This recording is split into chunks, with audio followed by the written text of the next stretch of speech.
Times of இந்தியாவிலே இன்று வந்திருக்கக்கூடிய ஊழலை பற்றி செய்தியாளர் சந்திப்பு நடத்தினார். டெல்லியில் பிரஸ் மீட் நடத்துகிறாங்க. டைம்ஸ் ஆஃப் இந்தியாவில் வந்திருக்கக்கூடிய செய்தியின்படி நாமக்கல் கவிஞர் மாளிகையில் வேலைகள் தொடங்கப்பட்டது என்ற செய்தியை நம்ம பார்த்தே 15 நாள் இருக்கும். கரெக்டாக இடிக்க ஆரம்பிச்சிட்டாங்க.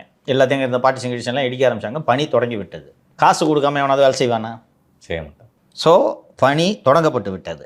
ஆகஸ்ட் 12 மற்றும் 13 டெண்டர் வெளியிடப்பட்டிருக்கிறது. இந்த டெண்டர் ஏன் ஆன்லைனில் இல்லை என்று டைம்ஸ் ஆஃப் இந்தியா செய்தியாளர் பொதுப்பணித்துறையின் செயலரை காலை 9:30 மணிக்கு அழைத்து பேசியிருக்கிறார். 10 மணிக்கு டெண்டர் ஆன்லைனில் வெளியிடப்படுகிறது.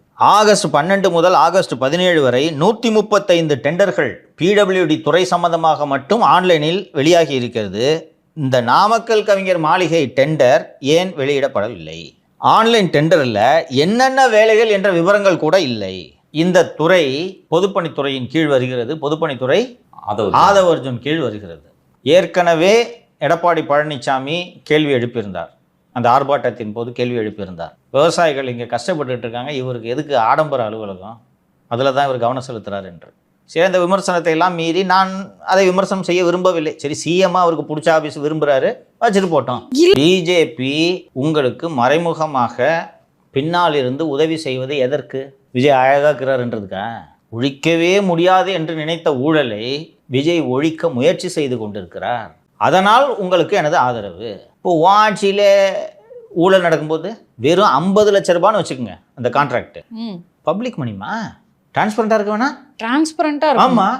ஏன் வேலைன்னு ஆரம்பித்த பிறகு பாதி வேலை முடிஞ்ச பிறகு டெண்டர் விட்றீங்களே, என்ன கணக்கு இது? இன்னொன்று, எந்த கவர்மெண்ட் வந்துட்டு ஆட்சி அமைக்கிறப்ப நாங்கள் வெளிப்படையாக இருப்போம்லாம் சொல்லலை. இவங்க வெளிப்படையாக இருப்போம்னு சொல்லிட்டு சொன்னாங்க. 5.54 கோடிமா, 5.5 கோடி ரூபாமா. 5.5 கோடி ரூபாய் ஒர்க்கை நீங்கள் இஷ்டத்துக்கு எப்படி விடுவீங்க? இப்போ ஒருத்தர் வேலையை ஆரம்பிச்சுங்க நடத்திட்டு இருக்கிற ஒரு கான்ட்ராக்டர், அவர் எந்த அடிப்படையில் வேலை பார்க்குறாரு? இது மட்டும் பதில் சொல்லுங்கம்மா. இன்னும் டெண்டர் முடியலம்மா.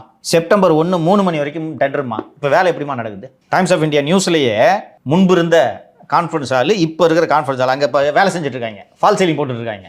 இப்போ இந்த ஃபால் சீலிங் போடுறாங்களே, எந்த அடிப்படையில் செய்கிறாங்க, யார் செய்கிறாங்க சொல்லுங்கள். இதுக்கு தான் இந்த அரசியல் கோணத்தை கவனிக்க வேண்டும்னு சொன்னேன்.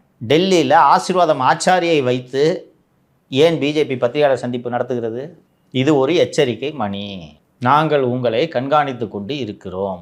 நான் ஏற்கனவே சொன்னேன்ல, இங்கே இருக்கிற உளவுத்துறை அதிகாரிகள் தகவல் சொல்லாவிட்டாலும் மத்தியிலிருந்து தகவல் வந்து கொண்டு இருக்கிறதுன்னு சொன்னேன்னா பிடிச்சிட்டாங்களா? இன்னைக்கு டெண்டருக்கு லாஸ்ட் டேட்டே செப்டம்பர் 1. இப்போ வேலை எப்படி நடக்குது? யாராவது ஃப்ரீயாக பண்ணி தராங்களா? விஜய் ரசிகர் பண்ணுறதாளுங்க யாராவது சொல்லுங்க. செப்டம்பர் 1 அவர் குடியேறிவார் நினைக்கிறேன். ஆமாப்பா, இங்கே நடக்கிற வேலையை பார்த்தா முடிஞ்சிடும் ஒர்க்கு. அப்போ ஒர்க்கு முடிஞ்ச பிறகு டெண்டர் ஓடுறீங்க நீங்கள். சோகா இது பாஸ்.